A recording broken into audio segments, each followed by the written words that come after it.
Simbol materi manjada wajada. Oke, hari ini kita belajar fisika dengan materi medan magnet. Tapi sebelum mulai belajar, marilah kita berdoa terlebih dahulu. Doa dimulai. Doa selesai. Oke, hari ini kita belajar mengenai medan magnet, di mana di sini kita mempelajari tentang definisinya, medan magnetnya, dan gaya Lorentz itu sendiri.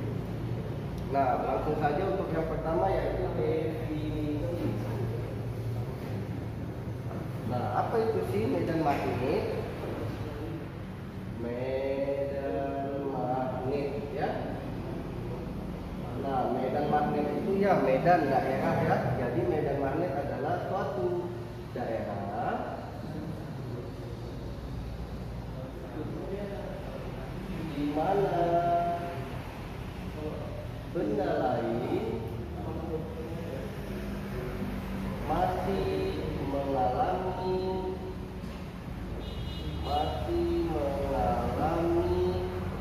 pengaruh dari magnet ya. Kita tahu magnet ini memiliki dua kutub, yaitu utara dan selatan. Nah, kalau kutubnya dia berlawanan jenis, maka dia akan tarik menarik, dan jika sejenis akan tolak menolak. Jadi kalau kakak contohi, jika di sini ada sebuah magnet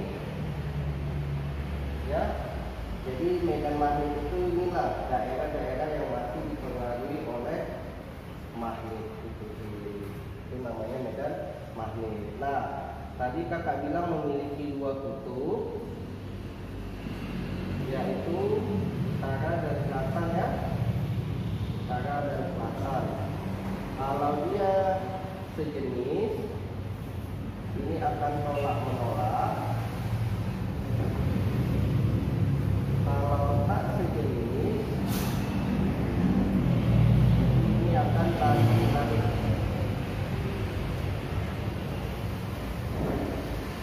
Nah, medan magnet ini memiliki namanya dia garis-garis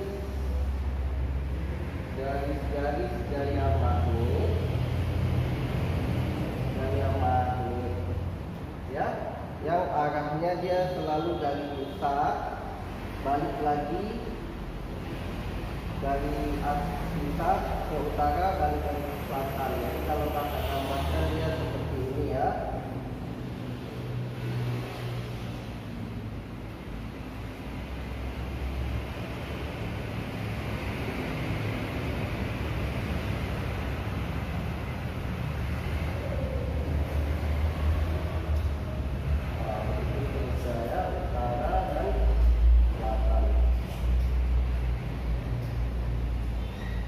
Memiliki garis-garis gaya magnet yang dari pusat menuju utara balik lagi ke selatan. Itulah definisi dari medan magnet. Memiliki dua kutub dan memiliki arah garis gaya magnet, serta medan magnet itu sendiri adalah suatu daerah di mana benda lain masih mengalami pengaruh dari magnet. Inilah yang kami bisa disebut sebagai medan magnet itu sendiri ya.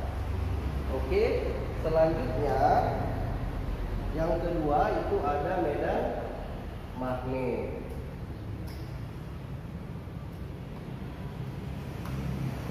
Nah, medan magnet ini bisa juga disebut kuat medan magnet ya, untuk menghitung kuat medan magnetnya yang dicari. Untuk menghitung kuat medan magnet, atau juga boleh induksi magnetiknya ya, induksi magnetiknya. Nah, ini dia menggunakan kaidah tangan kanan ya, menggunakan kaidah tangan kanan. Jadi kalau kakak buat ini sebuah pengantar, kawat pengantar ya, ini kakak genggam, maka jempol kakak ini menandakan arusnya, dan keempat jari kakak ini menandakan arah garis gaya magnetnya. Jadi dia menggunakan kaidah tangan kanan. Nah, di sini rumusnya untuk menghitung kuat medan magnet. Rumus untuk menghitung kuat medan magnet itu disimbolkan dengan B, ya.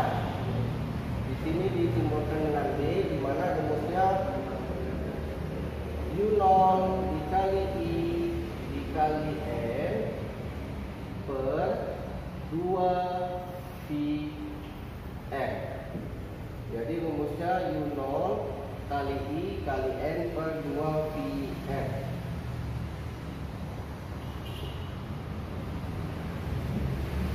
Atau ini bisa disebut ini keliling lingkaran, ya. Ini keliling lingkaran. Ini berlaku untuk toroida, ya, toroida. Yaitu toroida adalah ini adalah kawat yang dilengkungkan.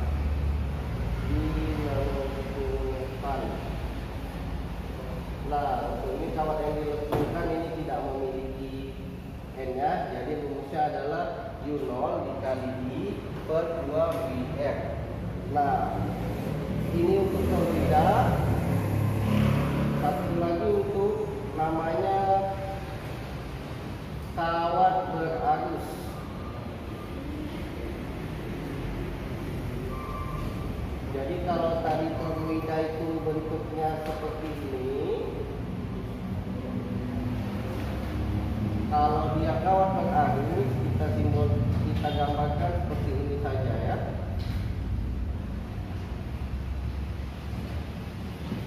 Nah, untuk ini rumusnya adalah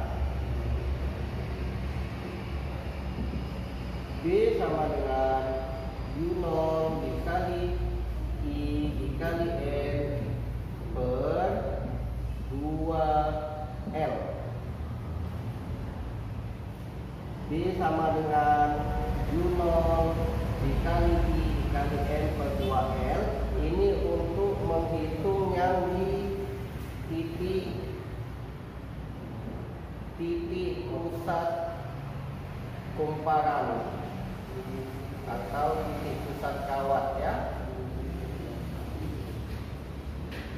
Nah, kalau kita mau cari yang di ujung-ujungnya, maka rumusnya adalah B U0 dikali I dikali N per L.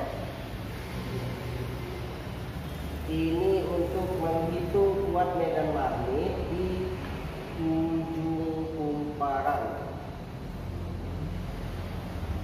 Nah, jadi kalau adik-adik mau menghitung kuat medan magnet di tengah-tengah ini, pakailah rumus yang ini, ya. Tapi kalau adik-adik ingin menghitung kuat medan magnet di ujung-ujung kumparannya, pakailah rumus yang ini. Di mana rumusnya hanya beda L dan 2L di sini, ya. Oke. Kakak jelaskan di sini rumusnya di mana B itu adalah kuat medan magnet. Kuat medan magnet satuannya Weber boleh, atau bisa juga Tesla, ya. Tesla. Nah, U0 itu adalah permeabilitas ruang hampa. Nah, ini seperti tetapan, ya, di mana tetapannya itu adalah 4V kali 10 pangkat min 7 Weber per ampere meter. Itu satuannya, ya. N itu adalah banyak lilitan kumparan, ya. L itu adalah panjang kawat, boleh. Panjang kawat satuannya meter, dan I itu adalah arus listrik dengan satuan ampere. Oke, itu aja tentang medan. Kita lihat soal pengantar yang pertama mengenai medan magnet. Di sini katanya besar induksi magnet yang berjarak 10 cm dari sebuah toroida 2 ampere adalah, jadi yang ditanya besar induksi magnet jaraknya 10 cm dari sebuah toroida. Jadi kalau kakak bisa gambarkan itu seperti ini ya. Inilah lilitan kawatnya.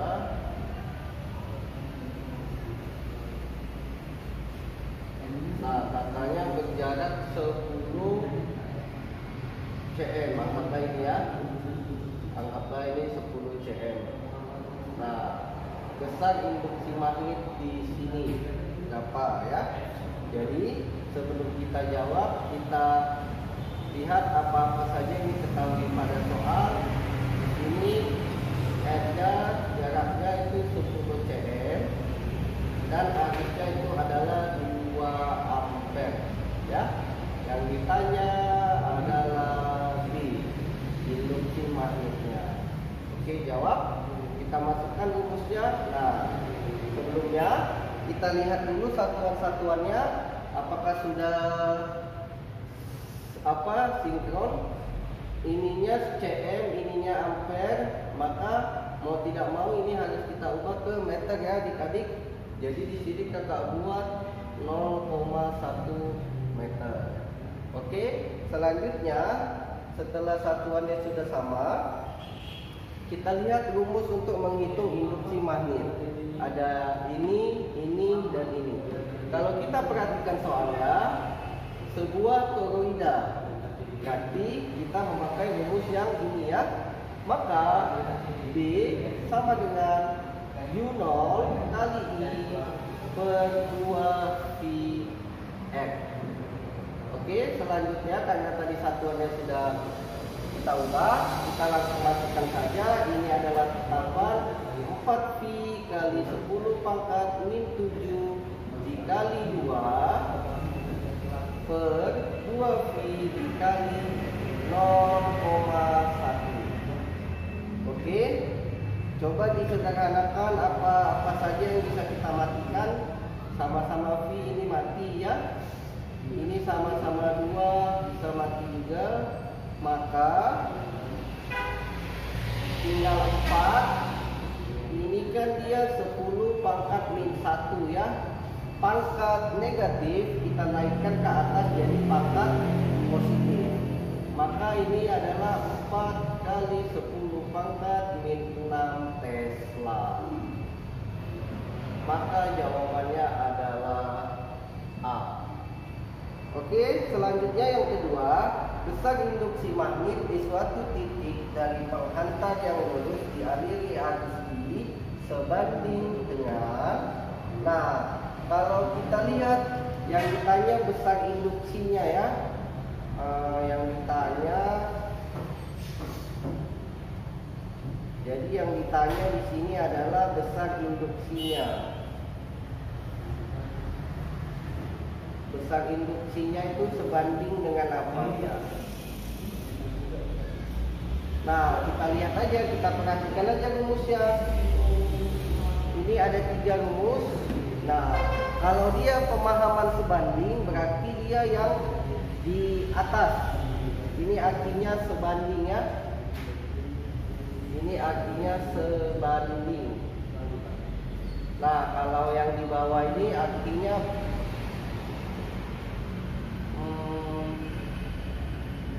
tak sebanding, boleh ya, tak sebanding.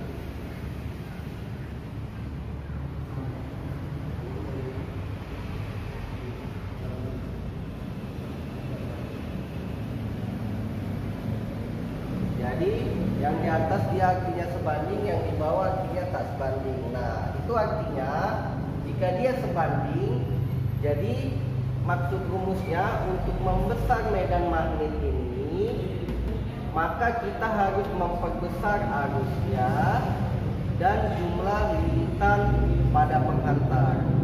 Itu artinya sebanding ya. Kakak ulangi, jika kita mau membesarkan nilai induksi medan magnet suatu benda, maka arusnya harus kita tambah dan jumlah lilitannya juga harus kita tambah. Itu artinya sebanding. Nah, Kalau tak sebanding, kalau kita perhatikan ini L.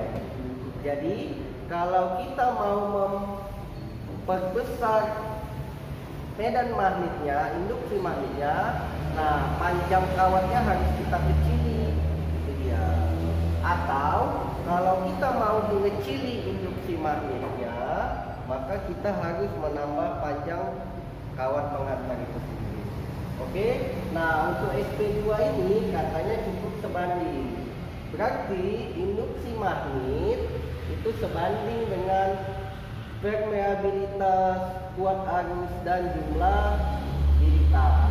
Kita lihat optionnya, maka jawabannya adalah A. Iya. Oke adik-adik, selanjutnya kita masuk ke topik yang ketiga, yaitu ada mengenai gaya Lorentz ya. Ini penemunya si Lorentz. Nah, ini berbicara mengenai gaya magnet ya. Ini berbicara mengenai gaya magnet, di mana bunyinya dalam suatu medan magnet,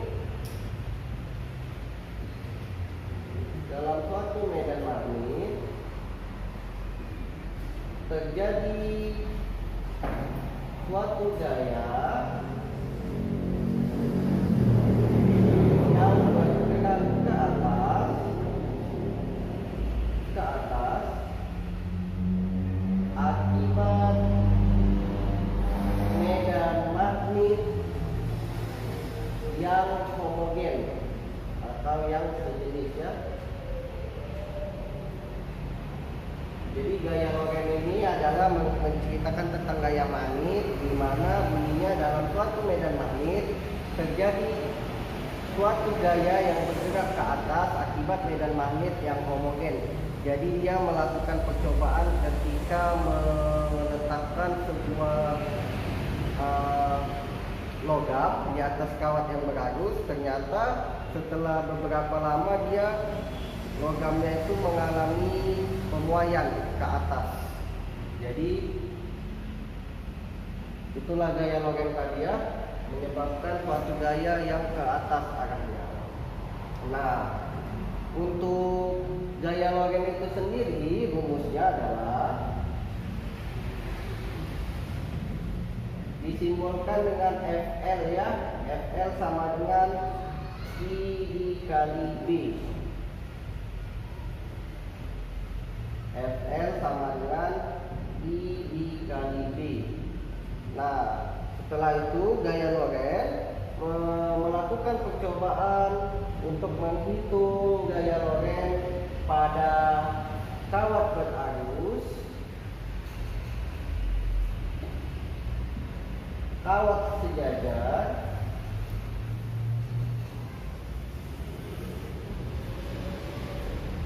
kawat berarus, kawat sejajar, dan pada muatan listrik yang bergerak ya. Muatan listrik yang bergerak. Oke, yang pertama itu ada mengenai kawat yang berarus.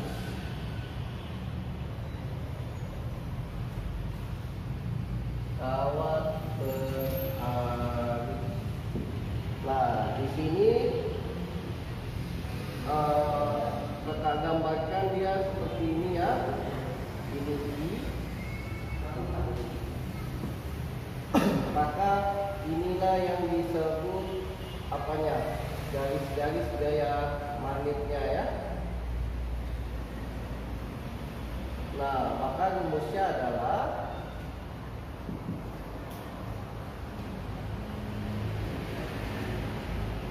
FL itu sama dengan B dikali I dikali M dikali B alfa ya.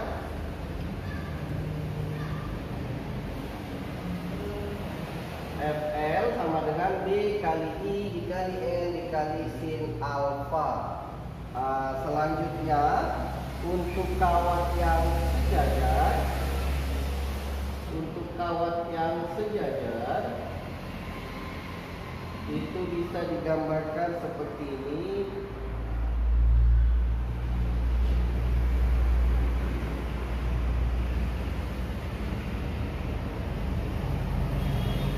Ya.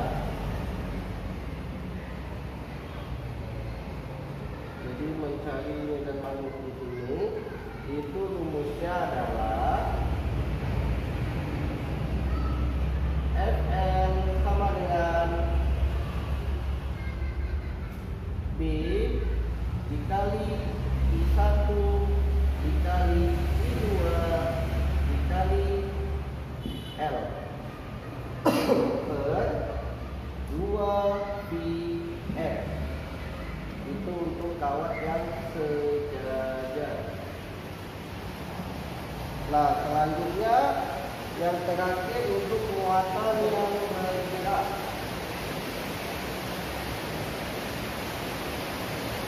Muatan yang bergerak. Jadi ini kalau oke adik-adik, selanjutnya di sini untuk menghitung gaya Lorentz pada muatan listrik yang bergerak ya. Di mana rumus untuk menghitung gaya Lorentz-nya adalah Fn sama dengan karena dia dipengaruhi oleh muatan, maka ini B sin alfa ya. Jadi di sini ada 3 rumus. Jadi adik gunakanlah sesuai kebutuhan pada soal ya. Selanjutnya di sini di mana kakak tambahin satu lagi ya, V itu adalah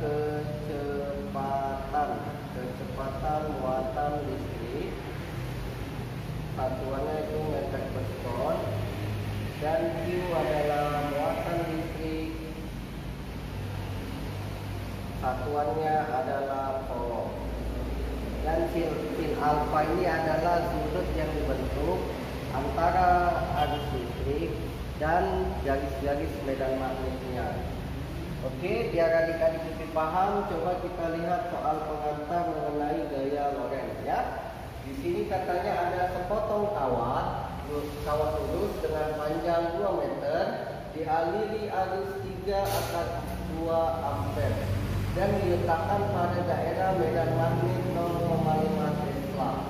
Jika sudut yang dibentuk arus dan medan magnet itu 45 derajat, hitunglah gaya Lorentz-nya. Oke, sebelumnya kita pahami dulu soalnya apa-apa saja yang diketahui pada soal, yaitu panjang kawat itu L ya. L 2 meter, arusnya itu adalah 3/2 ampere. Medan magnetnya itu berarti B ya, 0,5 Tesla, dan sudutnya alfanya 45 derajat. Oke, selanjutnya yang ditanya adalah FL-nya ya. Oke, kita jawab. Nah, sebelumnya kita tentukan dulu rumus apa yang dipakai dalam soal pengantar nomor 3 ini. Kita perhatikan, diketahui ada B-nya, ada I-nya, ada L-nya, dan sudutnya ya.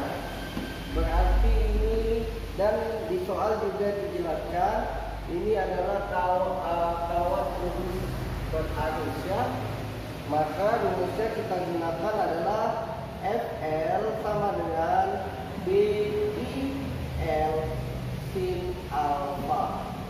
Oke, kita lihat satuan-satuannya sudah pas, meter, ampere, Tesla. Sudah pas ya.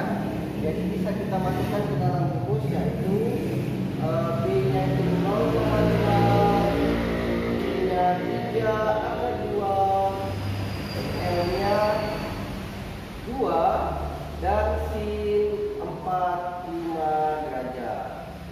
Oke, ini sama dengan 0,5 kali 3/2 dikali 2 sin 45 itu adalah setengah akar 2. Oke adik-adik, perhatikan biar cepat. Ini karena sama-sama 2 bisa kita matikan ya.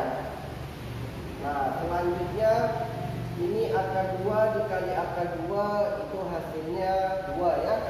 Sifat dari akar A kali akar A sama dengan A. Maka ini hasilnya tinggal 0,5 dikali dikali 3 dikali 2. Maka hasilnya adalah 3 Newton.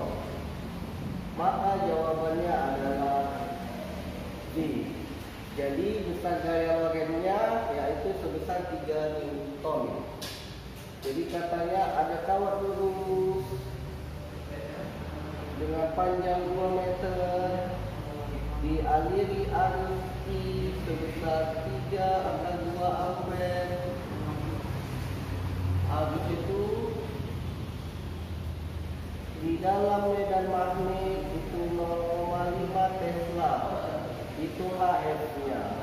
Jadi gaya lorennya sebesar 3 Newton. Oke adik-adik, selanjutnya untuk soal yang keempat, katanya ada sebuah muatan yang besarnya 1,6 kali 10 pangkat min 19 coulomb. Itu katanya bergerak dalam medan magnet 20 Tesla dengan sudut 30 derajat. Jika muatan mengalami gaya 9,6 kali 10 pangkat min 11 Newton, hitunglah kecepatan muatannya. Jadi perhatikan apa-apa saja diketahui pada soal. Di sini ada muatan kolom, berarti itu Q ya. 1,6 kali 10 pangkat min 19 kolom. Medan magnetnya di D20 Tesla dan sudut alfanya itu 30 derajat, mengalami gaya SL ya 9,6 kali 10 pangkat min 11 Newton. Yang ditanya adalah kecepatan muatannya. Oke. Nah, kalau yang ditanya kecepatan muatannya mengenai gaya loren, berarti rumusnya adalah FL sama dengan B kali Q kali V kali sin alfa. Oke, sebelum dimasukkan, perhatikan dahulu satuan-satuannya.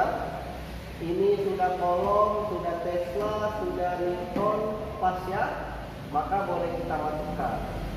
Nah, karena yang ditanya adalah V, maka rumusnya bisa langsung kakak sederhanakan itu menjadi V sama dengan FL dibagi B kali Q kali sin alfa. Oke, selanjutnya masukkan saja angkanya. FL-nya 9,6 kali 10 pangkat min 11 dibagi B-nya itu 20, Q-nya 1,6 kali 10 pangkat min 19 dikali sin 30. Nah, oke, selanjutnya 9,6 dikali 10 pangkat min 11. Pangkat negatif kakak naikkan ke atas menjadi pangkat positif ya, menjadi 10 pangkat 19 dibagi 20 dikali 1,6 dikali 30 setengah. Oke, karena ini 20 ini kakak matikan menjadi 10 ya. Maka selanjutnya V sama dengan 9,6 dikali min 11 tambah 19 itu min positif 8 ya, dibagi 10 kali 1,6 itu 16. Maka ini hasilnya adalah 0,6 kali 10 pangkat 8 meter per. Oke, tidak ada opsinya ya. Tapi kalau kita perhatikan, ini bentuknya bisa kakak ubah menjadi 10 kali 6 kali 10 pangkat 7 meter per ton ya. Sama ya. Ini lebih, ini utang, dipotong 1 jadi 7, ini 6. Maka opsinya adalah D. Oke adik-adik, sekianlah pembelajaran kita hari ini dengan Kak Doni dengan pembelajaran fisika dengan materi medan magnet. Semoga pembelajaran dari kakak bisa bermanfaat buat adik-adik semua. Jika adik-adik masih ada yang belum paham, silakan diskusikan di grup yang sudah disediakan. Tetap semangat bersama Bimbel Master Ilmi Manjada Wajada.